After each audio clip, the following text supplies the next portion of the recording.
Good morning, everybody. Kurt Rish here, and thank you for joining me on One Shepherd. So, today we are continuing with our reading of the Old Testament book of Judges, chapter 9. Then Abimelech, the son of Jerubbaal, went to Shechem to his mother's brothers and spoke with them and with all the family of the house of his mother's father, saying, Please speak in the hearing of all the men of Shechem. Which is better for you, that all 70 of the sons of Jerubbaal reign over you, or that one reign over you? Remember that I am your own flesh and bone. And his mother's brothers spoke all these words concerning him in the hearing of all the men of Shechem, and their heart was inclined to follow Abimelech, for they said, He is our brother.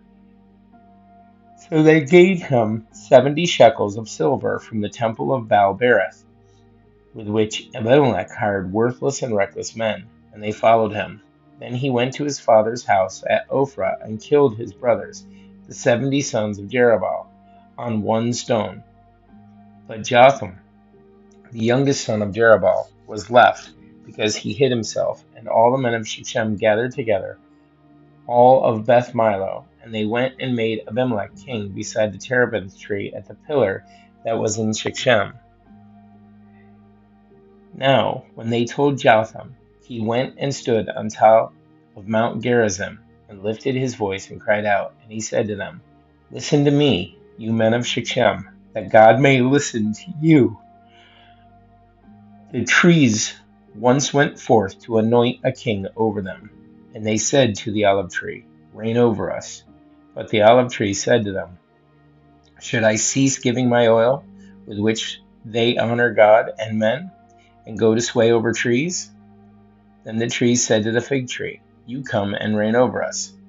But the fig tree said to them, Should I cease my sweetness and my good fruit, and go to sway over trees? Then the trees said to the vine, Come and reign over us. But the vine said to them, Should I cease my new wine, which cheers both God and men, and go to sway over trees? Then all the trees said to the bramble, You come and reign over us. And the bramble said to the trees, If in truth you anoint me as king over you, then come and take shelter in my shade. But if not, let fire come out of the bramble, and devour the cedars of Lebanon. Now therefore, if you have acted in truth and sincerity in making Abimelech king, and if you have dealt with Jerubbaal and his house, and have done to him as he deserves, for my father fought for you, risked his life, and delivered you out of the hands of Midian, but you have risen up against my father's house this day, and killed his 70 sons on one stone, and made Abimelech, the son of his female servant, king over the men of Shechem, because he is your brother. If then you have acted in truth and sincerity with Jerubbaal and his house this day, then rejoice in Abimelech, and let him also rejoice in you. But if not, let fire come from Abimelech, and devour the men of Shechem and Beth Milo, and let fire come from the men of Shechem and from Beth Milo, and devour Abimelech. And Jotham ran away and fled, and he went to Beer and dwelt there, for fear of Abimelech his brother. Now we have a word study here, guys. The word is sincerity. The Hebrew word is tamim, Strong's Concordance number 8549. This word means unblemished, blameless, or perfect. The Lord required that offerings dedicated to him be unblemished. The term can also be used to describe a people or a course of action that is blameless. The Bible describes Noah this way, although he was not completely without fault. In declaring his covenant to Abraham, the Lord commanded his servant to be blameless.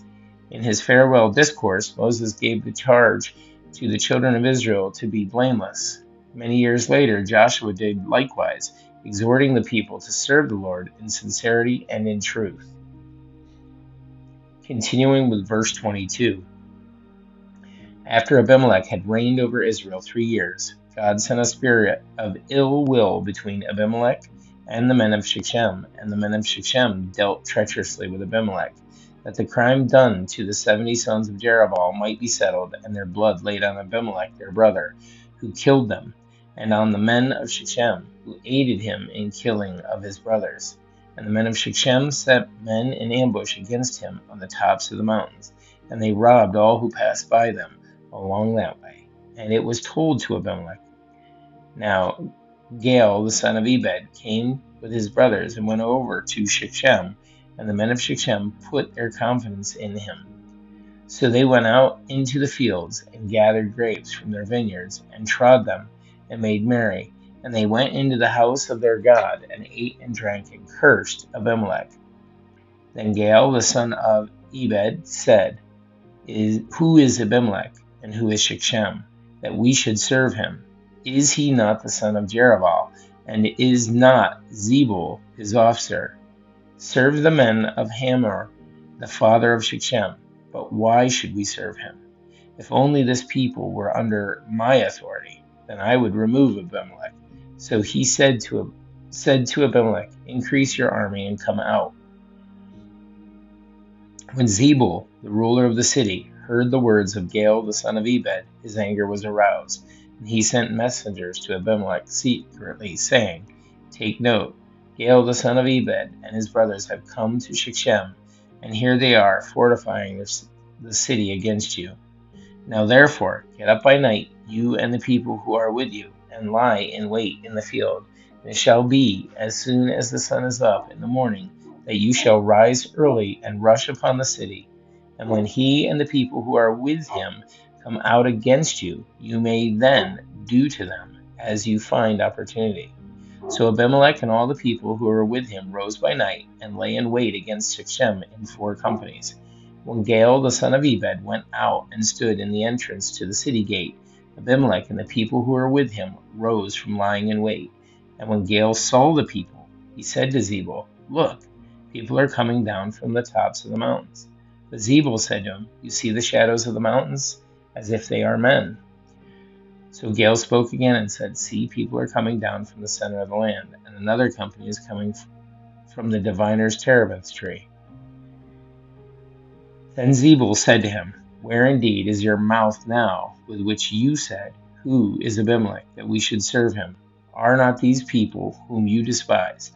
Go out, if you will, and fight with them. So Gaal went out, leading the men of Shechem, and fought with Abimelech. And Abimelech chased him, and he fled from him, and many fell wounded to the very entrance of the gate. Then Abimelech dwelt at Arumah, and Zebul drove out Gaal and his brothers, so that they would not dwell in Shechem. And it came about on the next day that the people went out into the field, and they told Abimelech. So he took his people, divided them into 3 companies, and lay in wait in the field. And he looked, and there were the people coming out of the city. And he rose against them and attacked them. Then Abimelech and the company that was with him rushed forward and stood at the entrance of the gate of the city. And the other 2 companies rushed upon all who were in the fields and killed them. So Abimelech fought against the city all that day. He took the city and killed the people who were in it, and he demolished the city and sowed it with salt. Now when all the men of the tower of Shechem had heard that, they entered the stronghold of the temple of the god of Berith. And it was told Abimelech that all men of the tower of Shechem were gathered together. Then Abimelech went up to Mount Zalmon, he and all the people who were with him. And Abimelech took an axe in his hand and cut down a bough from the trees and took it and laid it on his shoulder. Then he said to the people who were with him, What you have seen me do, make haste and do as I have done. So each of the people likewise cut down his own bough and followed Abimelech, put them against the stronghold, and set the stronghold on fire above them, so that all the people of the tower of Shechem died, about 1,000 men and women. Then Abimelech went to Thebez, and he encamped against Thebez and took it. But there was a strong tower in the city, and all the men and women and all the people of the city fled there and shut themselves in. Then they went up to the top of the tower. So Abimelech came as far as the tower and fought against it, and he drew near the door of the tower to burn it with fire. But a certain woman dropped an upper millstone on Abimelech's head and crushed his skull. Then he called quickly to the young man, his armor-bearer, and said to him, Draw your sword and kill me, lest men say of me, A woman killed him. So his young man thrust him through, and he died.